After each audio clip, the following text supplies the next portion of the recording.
একবার ভাবুন তো যে একজন এক্সপার্ট মিডিয়া বায়ার আপনার প্রত্যেকটা Facebook এড এর জন্য কনটেন্ট লিখে দিচ্ছে। আবার সেই মিডিয়া বায়ার আপনার এড যখন চালু আছে তখন হচ্ছে Facebook এর এড ম্যানেজারের যে ডেটা রয়েছে যেমন ইমপ্রেশন কতগুলো আসছে বা স্পেন্ড কতটুকু হয়েছে, আপনার অর্ডার কতগুলো আসছে, ফ্রিকোয়েন্সি কত আছে, এই সবগুলো দেখে আপনাকে প্রতিদিন রিপোর্ট দিচ্ছে যে আপনার এডের এই পারফরম্যান্স আছে এবং এই পারফরম্যান্স অনুযায়ী আপনাকে এই ডিসিশন নিতে হবে।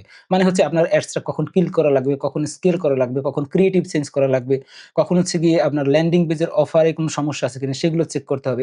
এই প্রত্যেকটা জিনিস আপনাকে হচ্ছে গিয়ে সে আপনার অ্যাডের যে ডেটা আছে সেই ডেটাটা এনালাইজ করে আপনাকে বলে দিবে। ঠিক এই কাজটাই করে আমাদের অ্যাডস ফানেল এআই। অর্থাৎ অ্যাডস ফানেল এআই ইউজ করে আপনার Facebook অ্যাডের স্পেসিফিক ফানেল স্টেপ অনুযায়ী, অর্থাৎ আপনি যদি টপ অফ দ্য ফানেলের জন্য অ্যাড চালান তাহলে সেই অনুযায়ী আপনার কনটেন্ট হবে। আপনি যদি সেলস ক্যাম্পেইন চালান ধরেন বটম অফ দ্য ফানেলের জন্য তাহলে সেই অনুযায়ী আপনার কনটেন্ট হবে। অথবা আপনি রিটার্গেটিং অ্যাড দেন তাহলে আপনার কনটেন্ট হবে এক্সাক্টলি রিটার্গেট করার মতো একটা কনটেন্ট। তো এই কাজটা করে এরপরে হচ্ছে আপনার Facebook অ্যাড ম্যানেজার থেকে আপনার যে ডেটাগুলো রয়েছে সেখান থেকে কিছু ডেটা একে দিলে সে হচ্ছে গিয়ে জাস্ট এক ক্লিকেই সেই ডেটাটা এনালাইজ করে আপনাকে একটা প্রেডিকশন দিবে যে হচ্ছে আপনার অ্যাডের এই পর্যায়ে আছে বা এই তার পারফরম্যান্স এবং আপনাকে এখন এই ডিসিশন নিতে হবে। এবং সেটা শুধু যে আপনার একদিন দিলেন এরকম না। সে হচ্ছে গিয়ে আপনি যখন রেগুলার তাকে এই আপডেটটা দিতে থাকবেন, সে কিন্তু আপনার পুরো অ্যাড এর যে সিকোয়েন্স রয়েছে প্রতিদিনের ডেটাটা এনালাইজ করে আপনাকে কিন্তু সেই আপনার রিপোর্টটা সে দিবে। ঠিক চলুন আমরা স্ক্রিনে দেখে নেই যে আসলে আমাদের অ্যাডস ফানেল এআই এই কাজগুলো কিভাবে করে। কত সহজেই এখন আমরা Facebook অ্যাড এর জন্য কনটেন্ট তৈরি করতে পারি এবং আমাদের ডেটা ড্রিভেন ডিসিশন নেওয়ার ক্ষেত্রে কিভাবে আমরা এই সফটওয়্যারটা ইউজ করতে পারি। তো আমার স্ক্রিনে আপনি দেখতে পাচ্ছেন এখানে আমি একটা অ্যাডস তৈরি করেছিলাম দেখেন। এই যে দেখেন আমার এড এর যে হেডলাইন রয়েছে, ক্যাপশন রয়েছে, তারপরে ডেসক্রিপশন রয়েছে। সব জিনিস কিন্তু সে পারফেক্টলি লিখে দিছে এবং আমি এই যে এখানে চাইলে আমার অ্যাডস টা Facebook এ আসার পরে কিরকম দেখাবে যদি সেটার একটা ওভারভিউ আমি এখানে দেখতে পাচ্ছি। আচ্ছা এটা কিভাবে করে দেখেন, আমরা এখান থেকে ক্রিয়েটস অ্যাড এ যাবো। ক্রিয়েটস অ্যাডস থেকে আমরা যে প্রোডাক্ট এর জন্য অ্যাড তৈরি করব সেটার জাস্ট হচ্ছে গিয়ে আমরা সিলেক্ট করে দেব এখান থেকে। যেমন ধরেন আমি যদি এখান থেকে একটা অ্যাডস সিলেক্ট করে দেই, যেমন এটা সিলেক্ট করে দিলাম। এখানে লোড বাটনে ক্লিক করলে আমাদের যে ইনফরমেশন গুলো আছে সব চলে আসবে। তো আমি এখানে একটা নাম দেই, ডেমো। তারপরে হচ্ছে নিচের দিকে এসে আমি কি করব? আমার প্রোডাক্টের প্রাইস দিয়ে দেব। তারপরে আমি কি ধরনের কনটেন্ট চাচ্ছি সেটা দিয়ে দেব। ধরেন আমি চাচ্ছি পাস্ট। ঠিক আছে? তারপরে এখান থেকে ল্যাঙ্গুয়েজ সিলেক্ট করে দেব। এবার আমি ফানেলের কোন স্টেপের জন্য কনটেন্ট লিখতে চাচ্ছি। তো ধরেন আমি রিটার্গেটিং করতে চাচ্ছি। তো রিটার্গেটিং এর জন্য আমি কনটেন্ট তৈরি করব। এরপরে নিচের দিকে এসে আমি এখান থেকে আমাদের যে টোন রয়েছে এড এর সেই টোনগুলো এখান থেকে সিলেক্ট করে দিতে পারবো যেটা দরকার। তারপরে এড এর লেংথ আমি এখানে দিয়ে দিলাম। দেখেন এবার যদি আমি ক্লিক করি তাহলে জাস্ট মাত্র ২০ থেকে ৩০ সেকেন্ডের মধ্যেই আমাদের কনটেন্ট কিন্তু রেডি হয়ে যাবে। তা কত সহজে আপনি এই কনটেন্টটা কিন্তু তৈরি করে নিতে পারেন। তো দেখি আমাদের কনটেন্টটা তৈরি হোক।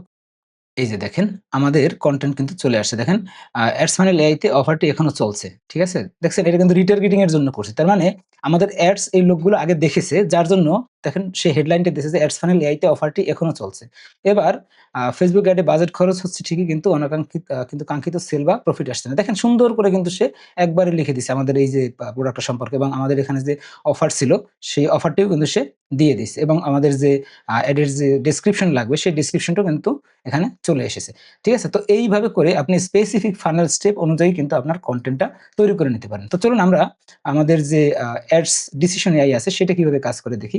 আমি এখানে জাস্ট কিছু ডেমো এক্সাম্পল এড করে রেখেছিলাম। দেখেন আমি এখান থেকে আ আসলাম আমার ক্যাম্পেইন এর মধ্যে।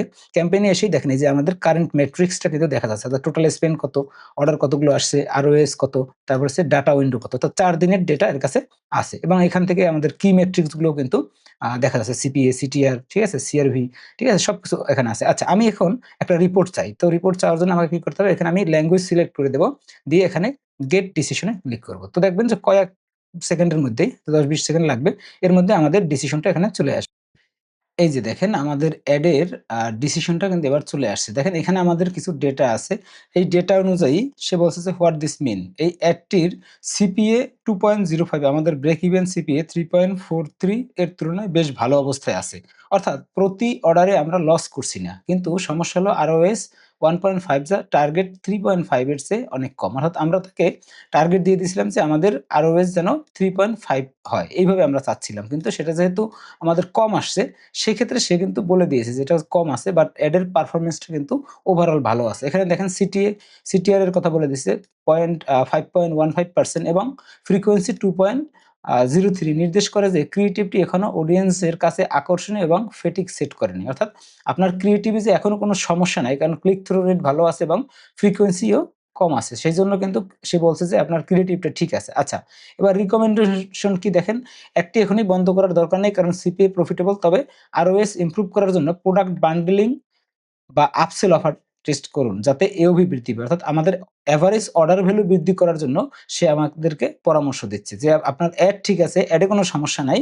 যেহেতু এটা এখনো প্রফিটেবল আছে, তার মানে হচ্ছে কি আপনি এভারেজ অর্ডার ভ্যালু কিভাবে বাড়াতে পারেন সেই দিকে নজর দেন। আবার আরো একটা জিনিস দেখেন যে ক্রিয়েটিভ লেভেলে কোনো পরিবর্তন না করে ল্যান্ডিং পেজে অফার অপ্টিমাইজেশন এ ফোকাস দিন। অর্থাৎ সে যেহেতু আমাদের ক্লিক থ্রু রেট ভালো আছে, অ্যাডসটাও প্রফিটেবল আছে, সেজন্য সে কিন্তু বলে দিছে যে আপনি ল্যান্ডিং পেজে ফোকাস করুন যাতে করে ওইখানে আপনি অপটিমাইজ করতে পারেন।